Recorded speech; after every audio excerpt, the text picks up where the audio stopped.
एक बार नारद मुनि जी ने भगवान विष्णु जी से पूछा, हे भगवान, आपका इस समय सबसे प्रिय भगत कौन है?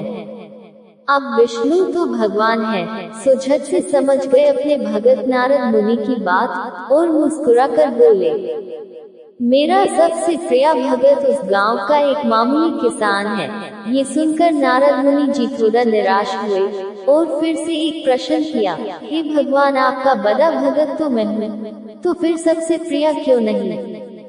भगवान विष्णु जी ने नारद मुनि जी से कहा, इसका जवाब तो तुम खुद ही दोगे। जाओ एक दिन उसके घर रहो और फिर सारी बात मुझे बताना।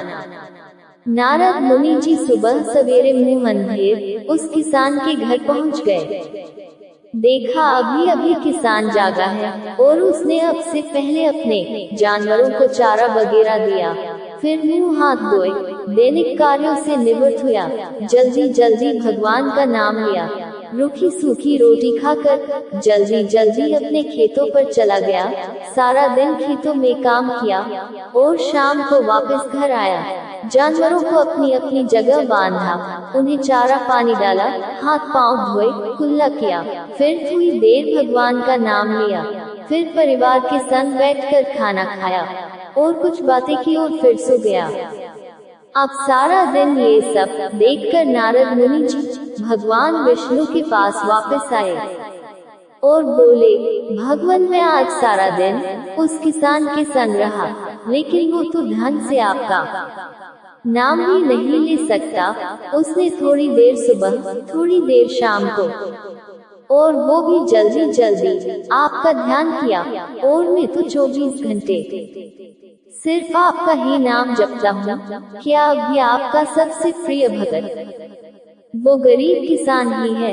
भगवान विष्णु जी ने नारद की बात सुनकर कहा, अब इसका जवाब भी तुम मुझे खुद ही देना।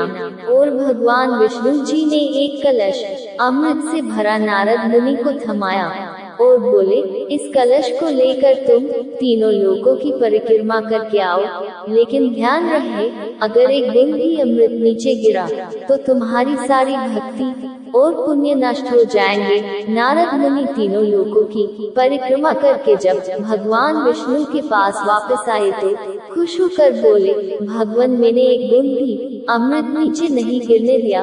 विष्णु भगवान ने पूछा, और इस दौरान तुमने मेरा नाम कितनी बार लिया, मेरा स्मरण कितनी बार किया?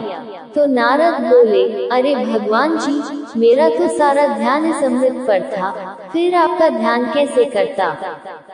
भगवान विष्णु ने कहा, हे नारद, देखो उस किसान को, वो अपना कर्म करते हुए भी नियमित रूप से मेरा स्मरण करता है, क्योंकि जो अपना कर्म करते हुए भी मेरा जाप करे वही मेरा सबसे प्रिय भगत हुआ। तुम तो सारा दिन खाली बैठे ही जप करते हो, और जब तुमने कर्म दिया तो मेरे लिए तुम्हारे पास समय ही नहीं था।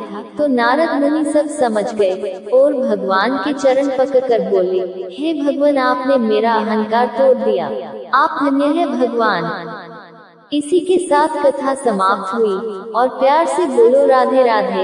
ऐसी कथा रोज सुनने के लिए लाइक, सब्सक्राइब और शेयर जरूर करें, और अगली कथा के लिए फिर मिलेंगे। धन्यवाद।